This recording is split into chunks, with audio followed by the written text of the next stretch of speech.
Good morning દીકરાઓ.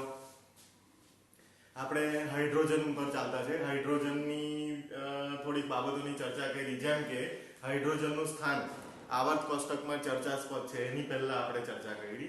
પછી હાઇડ્રોજનના પ્રાપ્તિ સ્થાનો કે કઈ કઈ જગ્યાએથી હાઇડ્રોજન ડાયહાઇડ્રોજન વાયુ આપણને મળી આવે તેની ચર્ચા આપણે કરી, અને એના 3 સમસ્થાનિકો એની પણ આપણે સાથે સાથે ચર્ચા કરી. હવે જે ટોપિક ઉપર જવાના તો કે પ્રયોગશાળામાં ડાયહાઇડ્રોજન વાયુની બનાવટ. એવું હેડિંગ તો મારેલું કે પ્રયોગશાળામાં ડાયહાઇડ્રોજન વાયુની બનાવટ. તો પ્રયોગશાળામાં ડાયહાઇડ્રોજન એટલે કે પ્રાયોગિક રીતે ડાયહાઇડ્રોજન કેવી રીતના મેળવી શકાય. પ્રાયોગિક રીતે ડાયહાઇડ્રોજન મેળવવો, ડાયહાઇડ્રોજનની બનાવટ, હાઇડ્રોજનની બનાવટ જોવાના આપણે. તો કે ભાઈ પ્રયોગશાળામાં જે ખરી પ્રાયોગિક રીતે ડાયહાઇડ્રોજન કેવી રીતના મેળવી શકાય.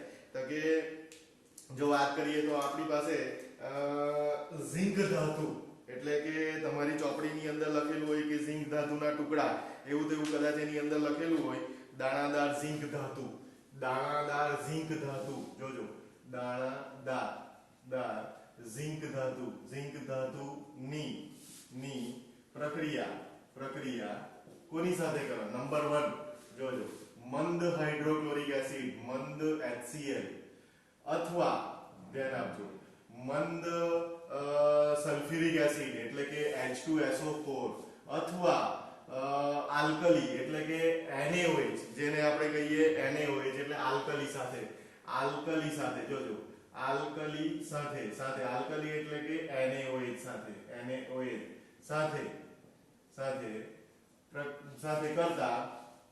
કરતા ડાયહાઇડ્રોજન વાયુ મેળવી શકાય.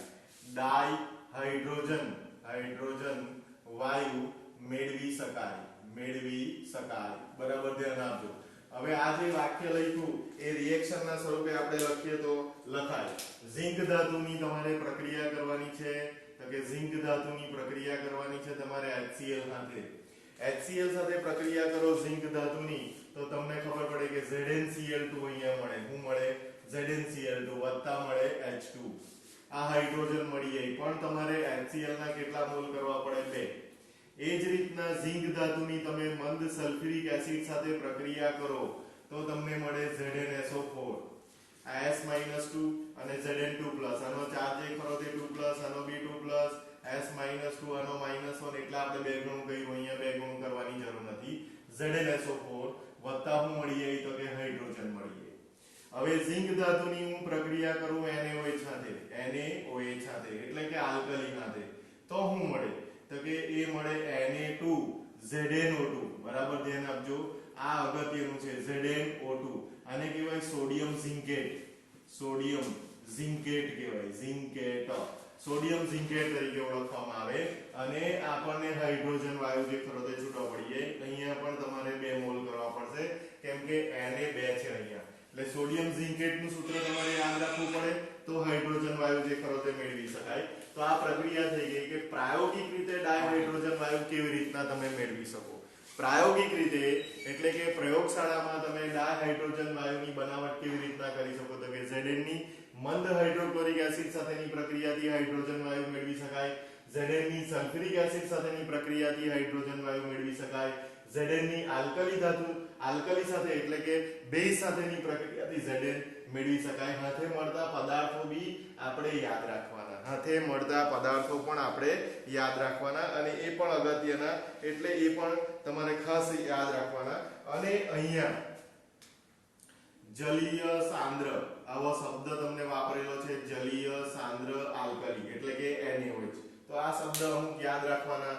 આ તમે જાણતા છો, આ આપણે મંદ લઈયો, આ પણ મંદ લીધો આપણે. આપણને કયા પદાર્થો મળે એ આપણને ખબર. અહીંયા એક વાક્ય લખવાનું કે ઝિંક ધાતુની મંદ સલ્ફ્યુરિક એસિડ સાથેની પ્રક્રિયાથી SO4 સાથેની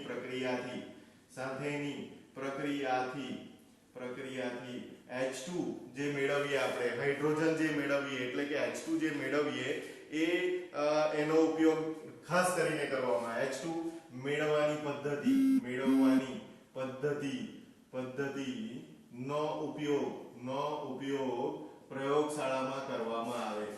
પ્રયોગશાળામાં કરવામાં આવે તમે લખી શકો કે ભાઈ સૌથી સારી રીત કઈ તો કે સૌથી સારી રીત જે ખરી જે પ્રયોગશાળામાં આપણે ઉપયોગમાં લેતા છે એ રીત જે ખરી તે Zn ની મંદ સલ્ફ્યુરિક એસિડ સાથેની પ્રક્રિયાથી હાઇડ્રોજન વાયુ જે ખરો તે સરળતાથી મેળવી શકીએ હવે તો કે હવે આપણે જરાક એની અંદર આગળ ચાલવાના ડાયહાઇડ્રોજન વાયુનું વ્યાપારિક ઉત્પાદન એટલે વેપારમાં અથવા ઔદ્યોગિક ઉત્પાદન જેમાં ઉદ્યોગોમાં કેવી રીતના ડાયહાઇડ્રોજન વાયુ મેળવી શકાય હું આને કાઢી નાખતો છું બરાબર ધ્યાનથી જોઈ લેજો હવે આપણે જરાક આગળ ચાલવાના છે તે અહીંયા લખું ડાયહાઇડ્રોજન વાયુની અથવા હેડિંગ લખી દઈએ ડાયહાઇડ્રોજન વાયુ બરાબર ધ્યાન આપજો ને હાઇડ્રોજન લખવું નહીં ડાયહાઇડ્રોજન જ લખું ડાયહાઇડ્રોજન બરાબર એ જ લખું તો કે ભાઈ ડાયહાઇડ્રોજન નું વ્યાપારિક ઉત્પાદન ડાયહાઇડ્રોજન નું ધ્યાન આપજો ડાયહાઇડ્રોજન નું વ્યાપારિક ઉત્પાદન એટલે કે ઔદ્યોગિક ઉત્પાદન એવું બી તમે શબ્દ વાપરી શકો અને એ પણ લખી શકે ડાયહાઇડ્રોજન નું ઔદ્યોગિક ઉત્પાદન વિવિધ પદ્ધતિ પણ સૌથી પહેલી પદ્ધતિ પાણીમાં થોડાક ટીપા ધ્યાન આપજો થોડાક ટીપા પાણીની અંદર થોડાક ટીપા મંદ સલ્ફ્યુરિક એસિડ નાખી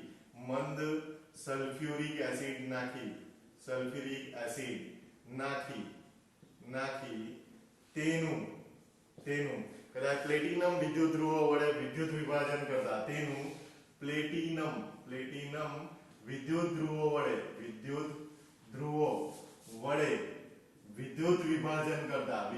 વિભાજન જોજો જરા મેં ત્યાં સુધી લખ્યું છે દેખાય કે નહીં તમને ઓકે વિદ્યુત વિભાજન જે ખરું વિદ્યુત વિભાજન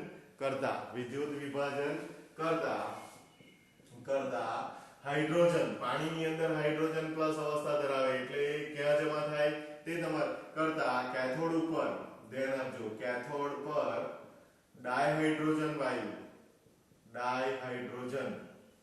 વાયુ અને એનોડ પર ઓક્સિજન વાયુ મેળવી શકાય તો આ વિદ્યુત વિભાજન છે અને વિદ્યુત વિભાજનથી કેથોડ અને એનોડ ઉપર જુદા જુદા વાયુઓ આપણે મેળવી શકીએ જેમ કે મેં અહીંયા રિએક્શન લખું ટ્વાઇસ H2O આ પાણી છે પણ આ પાણીની અંદર છે ને મંદ સલ્ફ્યુરિક એસિડ નાખેલું હોય એટલે આ પાણી જે ખરું ને એ કેવું પાણી કહેવાય ખબર તો કે મંદ સલ્ફ્યુરિક એસિડ નાખેલું એટલે એસિડિક પાણી કહેવાય એને કેવું પાણી કહેવાશે એસિડિક પાણી કહેવાશે કેમ કે એની અંદર મેં થોડાક ટીપા મંદ સલ્ફ્યુરિક એસિડના નાખ્યા છે જેને કારણે એસિડિક પાણી થઈ ગયું અને એનું વિદ્યુત વિભાજન કરવામાં આવે તો મને અહીંયા મળે ટ્વાઇસ H2 વત્તા હું મળે તો કે O2 તો ટ્વાઇસ H2 જે ખરો હાઇડ્રોજન જે ખરો એ મને મળશે કેથોડ ઉપર અને ઓક્સિજન જે ખરો તે મને મળશે એનોડ ઉપર પ્લેટિનમ વિદ્યુત ધ્રુવો જે ખરા તે વાપરવામાં આવે વિદ્યુત વિભાજન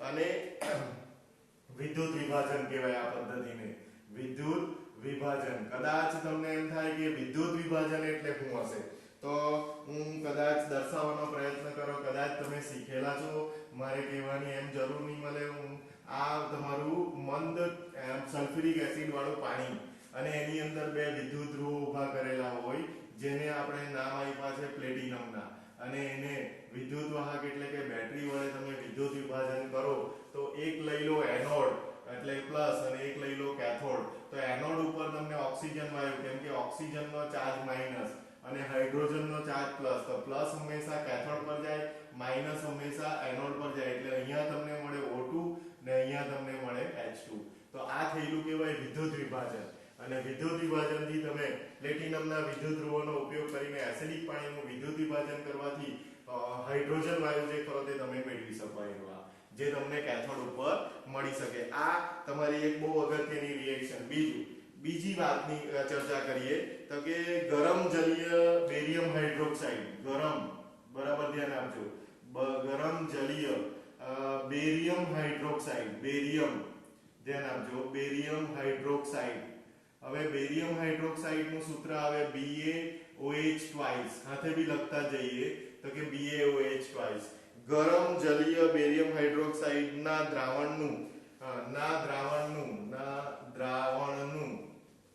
નિકલના વિદ્યુત ધ્રુવો વડે નિકલના વિદ્યુત ધ્રુવો વડે વિદ્યુત વિભાજન કરતા વિદ્યુત વિભાજન જ અહીંયા બી કરવાનું છે. વિદ્યુત વિભાજન કરતા હાઇડ્રોજન ડાયહાઇડ્રોજન વાયુ જે ખરો શુદ્ધ ડાયહાઇડ્રોજન વાયુ મેળવી શકાય. શુદ્ધ લખેલો શબ્દ તો એની અંદર છે ને 99.95% એવું તમને લખેલું છે તે બી ધ્યાન રાખવું. આટલા પરસેન્ટેજ શુદ્ધ ડાયહાઇડ્રોજન વાયુ મેળવી શકાય. ડાયહાઇડ્રોજન વાયુ મેળવી શકાય. બહુ અગત્યનું. પણ આની રિએક્શન તમને આપી નથી. આ તમારું ગરમ જલીય બેરિયમ હાઇડ્રોક્સાઇડ ના દ્રાવણનું નિકલના વિદ્યુત ધ્રુવો વડે વિદ્યુત વિભાજન, મતલબ અહીંયા પ્લેટિનમની જગ્યાએ હશે નિકલ. પ્લેટિનમના વિદ્યુત ધ્રુવની જગ્યાએ નિકલના વિદ્યુત ધ્રુવ હશે ને એસિડિક પાણીની જગ્યાએ બેરિયમ હાઇડ્રોક્સાઇડ હશે. તો તમને હાઇડ્રોજન જે ખરો તે તમને વિદ્યુત વિભાજનથી શુદ્ધ અવસ્થામાં 99.95% જેટલો શુદ્ધ ડાયહાઇડ્રોજન વાયુ જે ખરો તે તમે આ પદ્ધતિથી પણ મેળવી શકો. થર્ડ નંબરની જે પદ્ધતિ છે તે બરાબર ધ્યાન આપજો.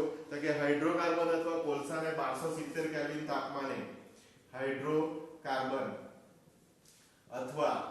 અથવા કોલસાને 1270 કેલ્વિન તાપમાને, બરાબર ધ્યાન આપજો, તાપમાને 1270 એટલે ખૂબ ઊંચું તાપમાન કહેવાય. તાપમાને આયન અથવા નિકલ ઉદ્દીપકની હાજરીમાં Fe અથવા તમે ઉપયોગમાં લઈ શકો નિકલ ઉદ્દીપકની હાજરીમાં, બરાબર ધ્યાન આપજો. આવા ઉદ્દીપકની હાજરીમાં પાણીની વરાળ સાથે ગરમ કરતા પાણીની વરાળ એટલે કઈ નવું નથી, પાણી લખવાનું પણ બાજુમાં ગેસ કરી દેવાનો. પાણીની વરાળ સાથે ગરમ કરતા ડાયહાઇડ્રોજન વાયુ મળે. હવે એક્ચ્યુઅલી ડાયહાઇડ્રોજન વાયુ નહીં મળે, પણ એમાં છે ને કાર્બન મોનોક્સાઇડ અને હાઇડ્રોજનનું મિશ્રણ મળે.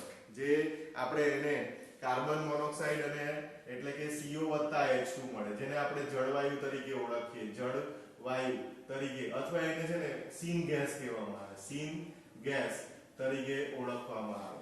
તો આ આપણને મળે. એક્ચ્યુઅલી ડાયહાઇડ્રોજન વાયુ મળે પણ એવું લખી શકાય, પણ એક્ચ્યુઅલી મળે CO + H2 એટલે કે કાર્બન મોનોક્સાઇડ અને હાઇડ્રોજનનું મિશ્રણ મળે, જેને આપણે જળવાયુ તરીકે બી ઓળખાવી શકીએ. તો એ આપણને મળતું હોય દરેક વખતે. હવે એની રિએક્શન જે ખરી તે મેં ઉપર લખતો છું, આ ધીમે ધીમે કાઢી નાખું છું, જોજો ધ્યાનથી. તો અહીંયાથી એની રિએક્શન અહીંયા લખતો છું. તો હાઇડ્રોકાર્બન જે ખરું ને, હાઇડ્રોકાર્બન દીકરાઓ તમે ઓર્ગેનિક હજુ ભણ્યા નથી, એટલે ઓર્ગેનિક તમે ભણ્યા નથી એટલે હું અહીંયા જે સૂત્ર લખીશ ને તે કદાચ તમને ન ખ્યાલ આવે. CnH2n+2 આ હાઇડ્રોકાર્બનનું સામાન્ય સૂત્ર છે. અહીંયા લખી દેમ હું બતાવું હાઇડ્રોકાર્બનનું સામાન્ય સૂત્ર છે આ, બરાબર, હું બતાવું. અને એની પાણીની વરાળ સાથેની પ્રક્રિયા એટલે H2O ગેસ લખવાનો મેં, અને ત્યારે મને મળશે NCO + 2n+1 આવી રીતના મને આ કોમન રિએક્શન કહેવાય દીકરા. આ કોમન રિએક્શન કહેવાય, જેનાથી તમે CO અને H2 નું શું કરી શકો તો કે મિશ્રણ મેળવી શકો.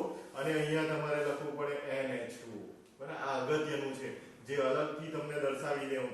તો આ હાઇડ્રોકાર્બન તરીકે મેં લઈ લઉં CH4. એટલે તમે જાણો હાઇડ્રોકાર્બન એટલે આલ્કેન. 10મા ધોરણની અંદર મિથેન, ઇથેન, પ્રોપેન, બ્યુટેન વગેરે તમે ભણી ગયેલા. તો આ મિથેન જે કરો એ હાઇડ્રોકાર્બન કહેવાય. હવે એની પ્રક્રિયા મેં H2O સાથે કરું, પાણીની વરાળ સાથે, ઓકે, તો મને મળવાનું અહીંયા CO વત્તા શું મળે તો કે H2. હવે તમે જોજો તો કે N એટલે શું તો કે કાર્બનની સંખ્યા. આ જે N છે એટલે શું તો કે કાર્બનની સંખ્યા, બરાબર ધ્યાન આપજો, કાર્બનની સંખ્યા. તો કે ભાઈ આમાં જો તો કાર્બનની સંખ્યા 1 છે, તો n બરાબર આ n છે અહીંયા, તો અહીંયા લખાશે 1, અહીંયા બી 2 * 1 = 2 વત્તા 1 એટલે 3. જોજો અહીંયા લખાશે 1, આ 1 લખાય, અહીંયા બી લખાશે 1, તો 2 * 1 = 2, અહીંયા લખાશે 1, તો 1 જ લખવું, 1 જ છે અહીંયા, અહીંયા કંઈ લખવાની જરૂર નથી. તો આ તમારું થઈ ગયું. કાર્બન એટલે સોરી n એટલે કાર્બનની સંખ્યા, એ મૂકો એટલે તમને હાઇડ્રોજનની સંખ્યા મળી ગઈ. જો હાઇડ્રોજન કેટલા 4 ને આ કેટલા 2 6.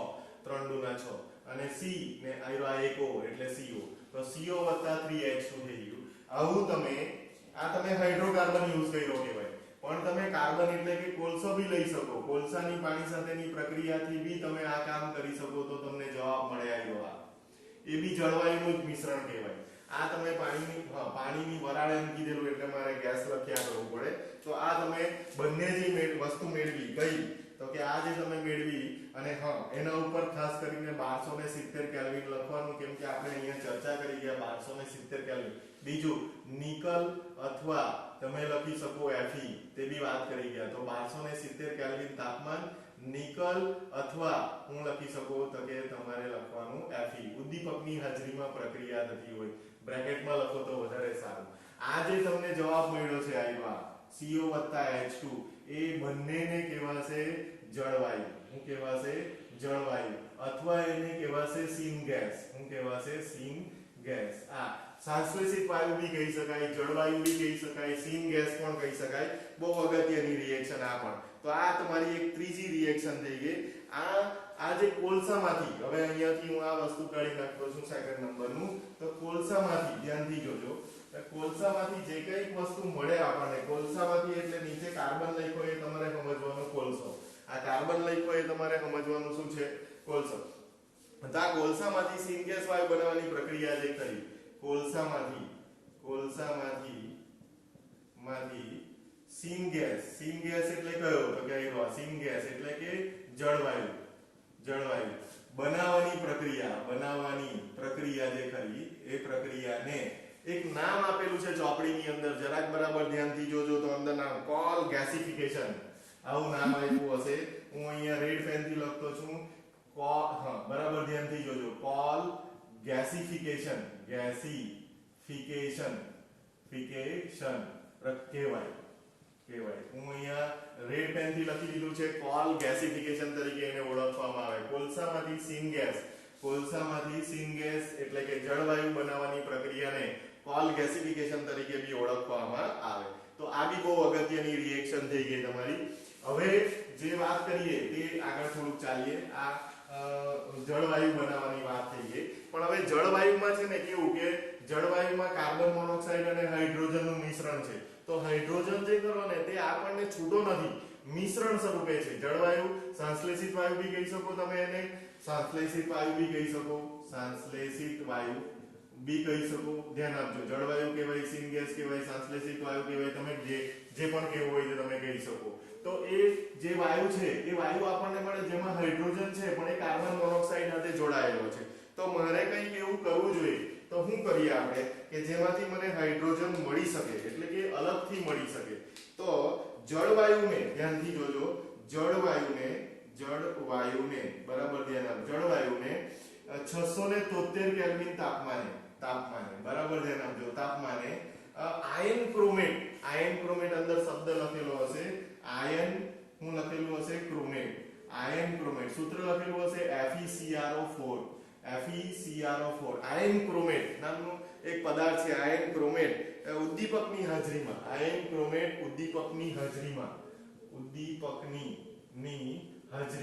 ધ્યાન આપજો. આપણે આવો આયન ક્રોમેટ ઉદ્દીપકની હાજરીમાં પાણીની વરાળ સાથે ગરમ કરતા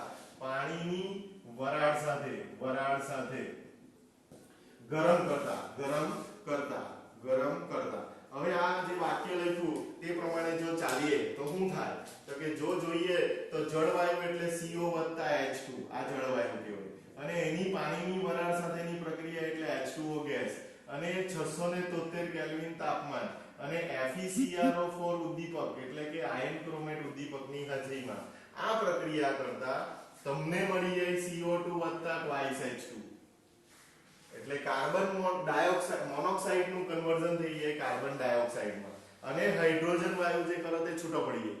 હવે એ હાઇડ્રોજન વાયુ જે ખરો એ છૂટો પડી ગયો તો એને સેપરેટ કરી શકો તમે, અલગ કરી શકો. આ 673 કેલ્વિન તાપમાને થતી પ્રક્રિયા છે, અને આટલા પોર્શનને કહેવાય જળવાયુ. શું કહેવાશે? જળવાયુ. જળવાયુની પાણીની વરાળ સાથેની પ્રક્રિયાથી 673 કેલ્વિન તાપમાને FeCrO4 અંદર તમારે સૂત્ર જોવું હોય તો તમે જોઈ શકો. FeCrO4 કાર્બન ડાયોક્સાઇડ વાયુને દૂર કરી શકાય. એટલે ગરમ કરતા અહીંયા લખું ગરમ કરતા, જો રિએક્શન વચ્ચે લખી દીધી, ગરમ કરતા કાર્બન ડાયોક્સાઇડ વાયુ CO2 વાયુને દૂર કરી H2 વાયુ મેળવી શકાય.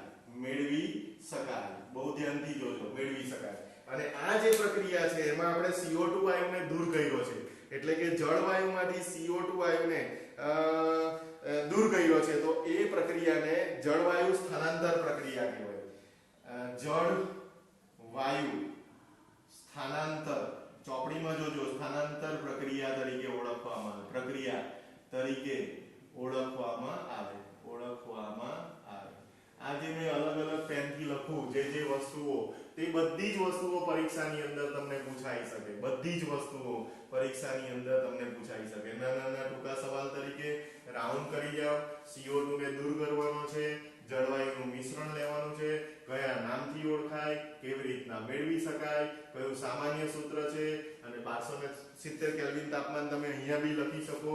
1270 કેલ્વિન તાપમાન Fe અથવા નિકલ ઉદ્દીપકની હાજરીમાં તમે આ કામ કરી શકો. તો આ પ્રક્રિયા જે ખરી તે બહુ અગત્યની. તો આમાં શું થાય કે આ કામ આપણે શું કરવા કરવું પડ્યું, આયન ક્રોમેટ વાળી રિએક્શન શું કરવા કરવી પડી, તો કેટલા માટે કે આપણને જે મિશ્રણ મળે એ જળવાયુનું મિશ્રણ મળે. તો જળવાયુના મિશ્રણની અંદર હાઇડ્રોજન જે ખરો તે કાર્બન મોનોક્સાઇડ સાથે જોડાયેલો છે, એને મારે દૂર કરવો છે. મતલબ હાઇડ્રોજનને મેં આ જળવાયુને મેં પાણીની વરાળ સાથે 673 કેલ્વિન તાપમાને FeCrO4 ઉદ્દીપકની હાજરીમાં ગરમ કરું તો એ CO નું એટલે કે કાર્બન મોનોક્સાઇડનું કાર્બન ડાયોક્સાઇડમાં રૂપાંતર થાય અને હાઇડ્રોજન છૂટો પડી જાય. તો આ મેળવી શકાય. જળવાયુ સ્થાનાંતર પ્રક્રિયા તરીકે ઓળખવામાં આવે. આ પ્રક્રિયાને જળવાયુ સ્થાનાંતર પ્રક્રિયા તરીકે ઓળખવામાં આવે. તો એ બી અગત્યનું કે જે તમને પરીક્ષાની અંદર પૂછાઈ જાય. ઓકે, હવે આ જે જળવાયુ છે એ જળવાયુ શું કરી શકે, તો કે જળવાયુનો ઉપયોગ જે ખરો મિથેનોલ બનાવી શકાય. એમ તો તમે જાણો કદાચ, જળવાયુમાંથી મિથેનોલ, પછી અહીંયા લખું હાઇડ્રોકાર્બન કે ફોર્માલ્ડિહાઇડ જેવા પદાર્થો બનાવી શકાય. એટલે જ એને કયો વાયુ કહેવામાં આવે, સંશ્લેષિત વાયુ કહેવામાં આવે, સીન ગેસ કહેવામાં આવે, જે પણ તમે કહી શકો. તો જળવાયુમાંથી કેટલાક પદાર્થો બનાવી શકાતા હોય તે પણ અંદર લખેલું છે, તો આપણે વાંચી લેવું જોઈએ. તો તમે જોઈ શકો કેટલી રીતે અને કેવી રીતે આપણને કયા સવાલો, MCQ ટૂંકા સવાલની અંદર બી રિએક્શન બી આખી આપણને આવડવી જોઈએ. આ બધી વસ્તુ જે ખરી તે આપણને પૂછાઈ શકે. હવે એક ટોપિક જે ખરો તે હું બીજો બતાવવાનો, તે બરાબર જોઈ લેજો. તો લાસ્ટ નંબરનો ટોપિક, કેમ કે બનાવટ જે આગળની જોવાના તે હું આ કરી નાખતો છું. પોઝ કરીને લખી લેજો દીકરાઓ. હવે હું આગળ જતો છું.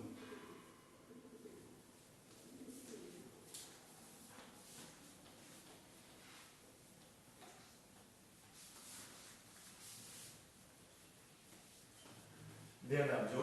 હવે ચોથા નંબરની વાત કરીએ તો કંઈક તમને કદાચ હેડિંગ મારેલું છે કે નથી, છતાં નહીં મારેલું હોય કે મારેલું હોય, આપણે એ જોઈ લઈએ કે ભાઈ કેવી રીતના છે તે. તો એમાં છે ને તે એવું લખેલું છે કે ક્ષારવાળા પાણી એટલે કે દરિયાના પાણીનું વિદ્યુત વિભાજન, દરિયાના પાણીનું, અહીંયા લખતો છું, દરિયાના પાણીનું એટલે કે ક્ષારવાળા પાણીનું વિદ્યુત વિભાજન કરતા NaOH અને Cl2 ના ઉત્પાદન દરમિયાન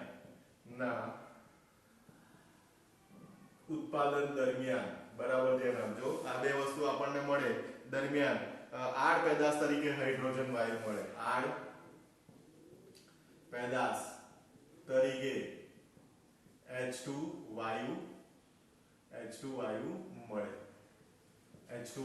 આડ પેદાશ તરીકે આપણને આ વાયુ જે ખરો તે મળશે. વિદ્યુત વિભાજન દરમિયાન કેટલીક રિએક્શન થશે. હવે એ રિએક્શન તો કદાચ નહીં, પણ મેં અહીંયા પાત્ર દોરીને તમને ડ્રો કરવાનો, સમજાવવાનો પ્રયત્ન કરું તો તમને કદાચ ધ્યાન આવે કે ભાઈ આ તમારી બેટરીનો સિમ્બોલ આવે આ ટાઈપનો, આ બેટરીનો સિમ્બોલ કહેવાય. આવ્યા નાની લીટી મોટી લીટી નાલ એ બેટરી કહેવાય. આ પ્લસ ને આ હું લખી દઈએ માઈનસ. અને આ તમારી પાસે છે શું છે તો કે તમારી પાસે છે ક્ષારવાળું પાણી. એક્ચ્યુઅલી ક્ષારવાળું પાણી એટલે એની અંદર હશે NaCl. NaCl નું એને એવું બી કહી શકાય NaCl નું જલીય દ્રાવણ.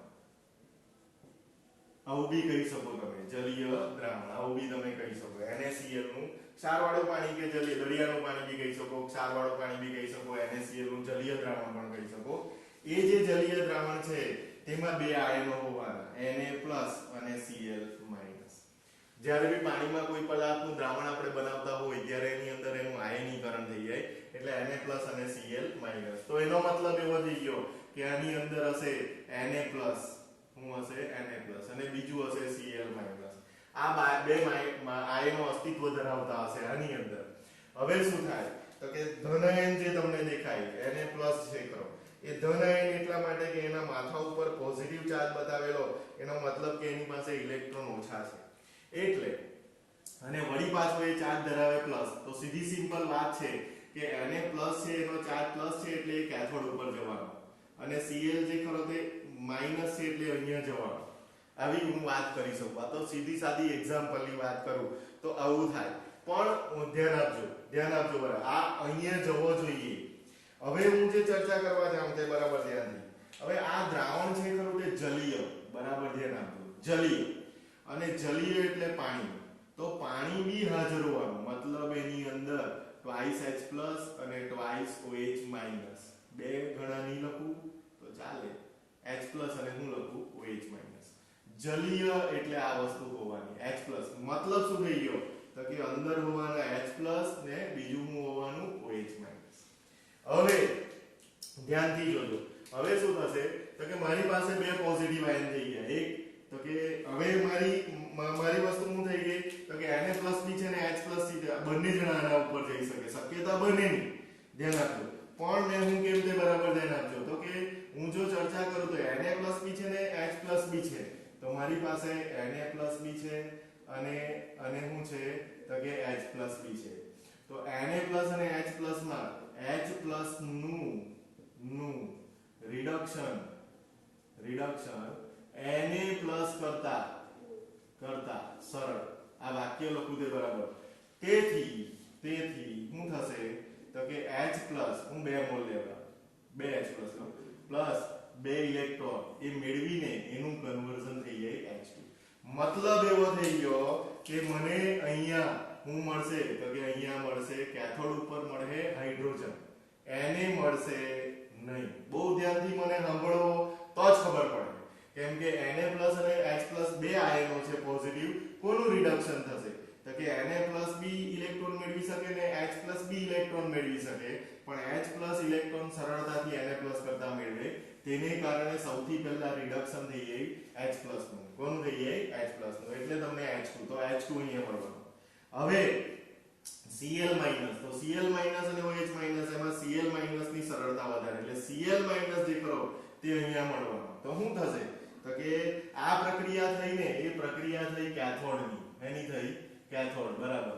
હવે મેં જે પ્રક્રિયા લખવાનો, બરાબર ધ્યાનથી જોજો, તો પ્રક્રિયા જે લખવાનો તેમાં મેં Cl લખવાનો, પણ મેં twice Cl- કરી નાખા. 2 Cl લઈ લઉં, 2 H લીધા એટલે 2 Cl. તો મને મળે Cl2 twice ઇલેક્ટ્રોન. એટલે આ પ્રક્રિયા થઈ ગઈ ઓક્સિડેશનની અને આ પ્રક્રિયા થઈ ગઈ રિએક્શન. તો Cl2 વાયુ મને અહીંયા મળવાનો, જોજો. એટલે મને Cl2 વાયુ ક્યાં મળશે તો કે તે બી લખી દઉં મેં તમને. Cl2 વાયુ જે ખરો તે એનોડ પર મળશે. ક્યાં મળશે? એનોડ પર. એક મળશે કેથોડ પર અને એક મળશે એનોડ ઉપર.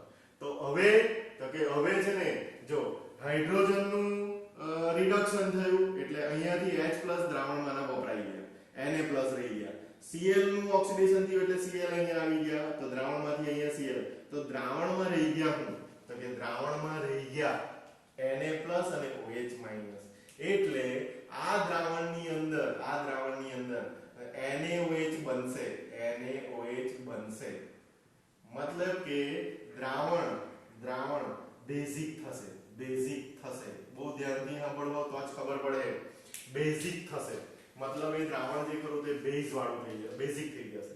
ઓકે, દ્રાવણની અંદર તમને કેમ ખબર પડે તો ચેક કરી શકીએ આપણે બેઝ થશે કે નહીં, પણ દ્રાવણમાં બનશે બેઝ. બરાબર.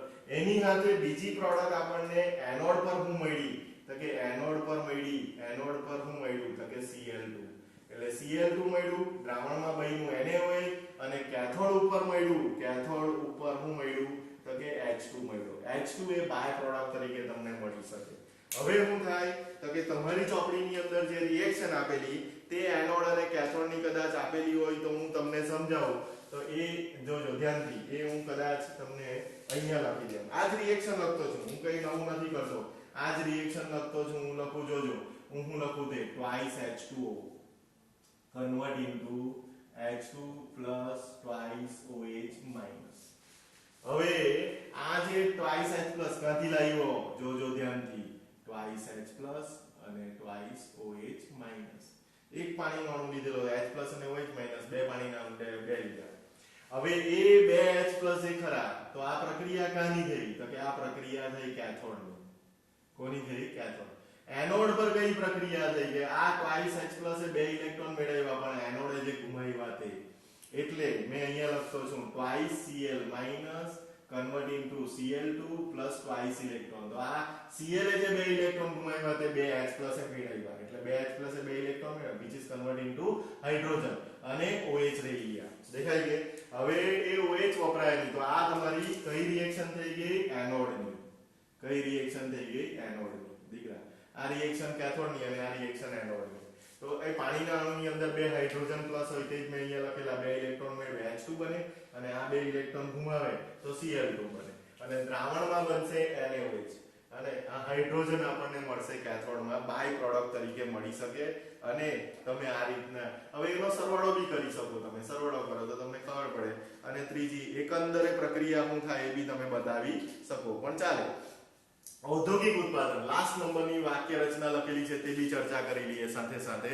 તો કે ભાઈ એવું લખેલું કે ઔદ્યોગિક ડાયહાઇડ્રોજન 77% જેટલું ઉત્પાદન પેટ્રોકેમિકલ્સમાંથી કરવામાં આવે. એટલે પેટ્રોકેમિકલ્સમાંથી ધ્યાન આપજો, પેટ્રોકેમિકલ્સમાંથી ઔદ્યોગિક રીતે 77% તમે ડાયહાઇડ્રોજન વાયુની બનાવટ કરી શકો.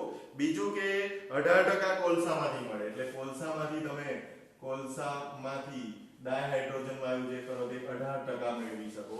અને બાકીનું તો કે 4% વિદ્યુત વિભાજનથી. આજે વિદ્યુત વિભાજન અત્યારે આપણે કર્યું, વિદ્યુત વિભાજનથી 4% તમે ડાયહાઇડ્રોજન વાયુ મેળવી શકો.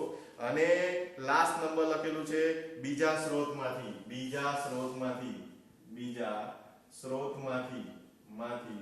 કેટલા ટકા તો કે 1% તમે મેળવી શકો. આ બી તમે આ શું છે પરીક્ષાની અંદર MCQ ની સ્વરૂપે તમને પૂછાઈ જાય તો એ આપણે લખી શકીએ અથવા સમજાવી શકીએ. તો આ તમારી ચોથા નંબરની રીત થઈ ગઈ. દરિયાના પાણીનું વિદ્યુત વિભાજન એ ચોથા નંબરની રીત થઈ ગઈ.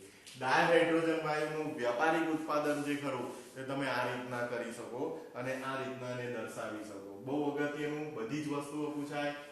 એમ બી પૂછાય કે NaCl એટલે કે દરિયાના પાણીનું વિદ્યુત વિભાજન કરવાથી દ્રાવણમાં કયો પદાર્થ મળે તો કે NaOH મળે. શું મળે? NaOH. દ્રાવણ કેવું બનશે? બેઝિક બનશે.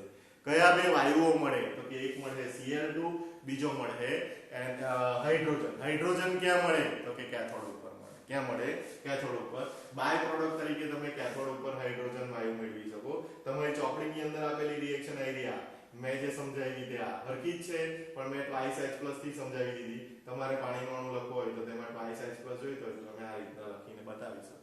આ તમારી રિએક્શન થઈ ગઈ NaCl નું વિદ્યુત વિભાજન. અને એક્ચ્યુઅલી કહેવાય NaCl નું વિદ્યુત વિભાજન. કેમ તો કે દરિયાના પાણીની અંદર NaCl જ હોય. ઓકે દીકરાઓ, તો આ ડાયહાઇડ્રોજન વાયુની બનાવટ થઈ ગઈ. શું થઈ ગઈ? બનાવટ. બરાબર ધ્યાનથી વાંચજો દીકરાઓ. ઓકે.